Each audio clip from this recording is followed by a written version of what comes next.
নাহমাদুহু ওয়া নুসাল্লি আলা রাসূলিহিল কারীম আম্মা বা'দ। সম্মানিত সুধী, আজকে আপনাদের সামনে আমি আলোচনা করব যে আমরা নবী সাল্লাল্লাহু আলাইহি ওয়াসাল্লামকে কতটুকু ভালোবাসি এবং সেই ভালোবাসা প্রকাশ করার মাধ্যম কী হতে পারে। এর মধ্যে দু একটা বিষয় নিয়ে আলোচনা করব ইনশাআল্লাহ।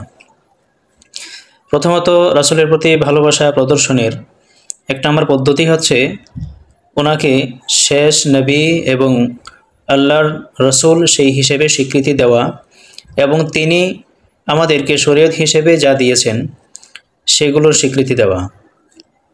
রাসূলের প্রতি দরুদ পড়া, উনি মানুষকে যেভাবে চলতে বলেছেন সেইভাবে চলা, যেভাবে চলতে বারণ করেছেন সেইভাবে চলা থেকে বিরত থাকা, যে সমস্ত কথা বলতে নিষেধ করেছেন সেগুলো না বলা, যেগুলো বলতে বলেছেন সেগুলো বলা। অর্থাৎ আল্লাহ রাসূল নিজের থেকে কোনো কথা বলেননি, যেটা সূরা নাজমের মধ্যে আল্লাহ তাআলা বলেছেন, ওয়ান নাজমি ইযা হাওয়া মা দাল্লা সাহিবুকুম ওয়া মা গাওয়া ওয়া মা ইয়ানতিকু আনিল হাওয়া ইন হুয়া ইল্লা ওয়াহয়ুন ইউহা। এর অর্থ হচ্ছে আল্লাহ রাসূল ওহী মাধ্যম ছাড়া কোনো কথা বলেন না। সুতরাং ধর্মীয় ক্ষেত্রে কোনো কথা বা কাজ এটা আল্লাহ রাসূলের নির্দেশের বাহিরে করা যাবে না। তিনি যেভাবে নির্দেশ দিয়েছেন, তিনি যেই পদ্ধতিতে করতে বলেছেন এবং নিজে করেছেন সেই পদ্ধতিতে আমল করতে হবে, সেই পদ্ধতিতেই চলতে হবে। নিজের পক্ষ থেকে কোনো রকমের পদ্ধতি আবিষ্কার করা সেটা ধর্মে বিদআত বলে বিবেচিত হবে।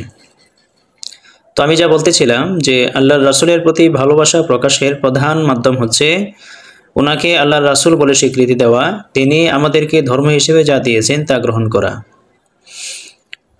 তো দ্বিতীয় মাধ্যমটা হচ্ছে তার প্রতি বেশি বেশি দরুদ পাঠ করা। দরুদ পাঠের ব্যাপারে আল্লাহ রাসূলের পক্ষ থেকে একাধিক হাদিস বর্ণিত হয়েছে। কোনো হাদিসে এরকমও ধমকি এসেছে যে কেউ যদি আল্লাহ রাসূলের নাম শুনে আল্লাহর রাসূলের প্রতি দরুদ না পড়ে তাহলে আল্লাহ তাআলা পক্ষ থেকে ধ্বংস নেমে আসবে। অর্থাৎ জিবরাইল আলাইহিস সালাম এই লোকের ব্যাপারে আমিন বলেন। সুতরাং তার জন্য আমরা বেশি বেশি দরুদ পাঠ করব। তবে এখানে একটা দুঃখের বিষয় হচ্ছে দরুদ পাঠের সময় আমরা একটু পদ্ধতিগত ভিন্নতা করে থাকি, যেটা শরীয়তের সাথে আদৌ কোনো সম্পর্ক নেই। নিজের থেকে আবিষ্কার করে কিছু করে থাকি, সেগুলোতে এখানে বিরত থাকবো। আমরা দরুদ পড়ব আল্লাহ রাসূল যেভাবে পড়তে বলেছেন সেইভাবে, সাহাবায়ে কেরাম যেভাবে পড়েছেন আমরা সেইভাবেই পড়ব ইনশাআল্লাহ। দুঃখজনক একটা ব্যাপার হচ্ছে, বিশেষ করে আজান এর মধ্যে যখন মুয়াজ্জিন আশহাদু আন্না মুহাম্মাদুর রাসূলুল্লাহ এই বাক্যটা উচ্চারণ করে, তখন রাসূলের নাম শোনা মাত্রই দেখা যায় বৃদ্ধাঙ্গুলিতে এইভাবে চুমুকে তারপরে চোখের মধ্যে মুছে দেয়। তো এটা একটা দুঃখজনক ব্যাপার। রাসূলের প্রতি দরুদ পড়তে আমরা আদিষ্ট এবং দরুদ পড়তে আমরা বাধ্য এবং দরুদের বিশাল ফজিলত রয়েছে। এখন এইগুলো আমরা কিভাবে পড়ব? আল্লাহ সাহাবায়ে কেরাম যেভাবে পড়েছেন, আল্লাহ রাসূল যেভাবে পড়তে বলেছেন আমরা সেইভাবেই পড়ব। কোনো একটি হাদিসেও এই কথা বলা নেই যে নবীজির নাম শোনা মাত্র দুই হাতের বৃদ্ধাঙ্গুলিতে চুমু দিয়ে দুই চোখ মুছে দেওয়া, এই ধরনের কোনো একটি হাদিসও নেই। আবু বকর রাদিয়াল্লাহু আনহুর নামে একটি হাদিস চালিয়ে দেওয়া হয়, তিনি নাকি নবীজির নাম শুনলে দুই হাতের বৃদ্ধাঙ্গুলিতে চুমু দিয়ে চোখ মুছে দিতেন। আসলে সেই ধরনের কোনো হাদিসেই পাওয়া যায় না। যেটা বর্ণিত হয়েছে সেটা কোনো ভিত্তি নেই।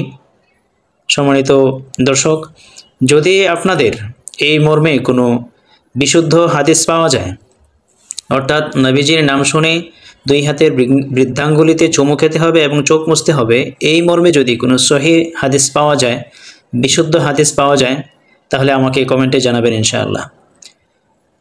যারা দরুদ প্রেমী বেশি বেশি দরুদ পড়বেন, এবং যারা আমরা এখনও দরুদ পড়তে শিখিনি বা পড়তে অভ্যস্ত হয়নি তারা বেশি বেশি দরুদ পড়ার চেষ্টা করবেন, এবং সেটা যেন আল্লাহ রাসূলের সুন্নাহ অনুযায়ী হয় সেদিকেও খেয়াল করবেন। এক হাদিসে আল্লাহ রাসূল বলেছেন, মান সাল্লা আলাইয়া ওয়াহিদাতান সাল্লাল্লাহু আলাইহি আশরান।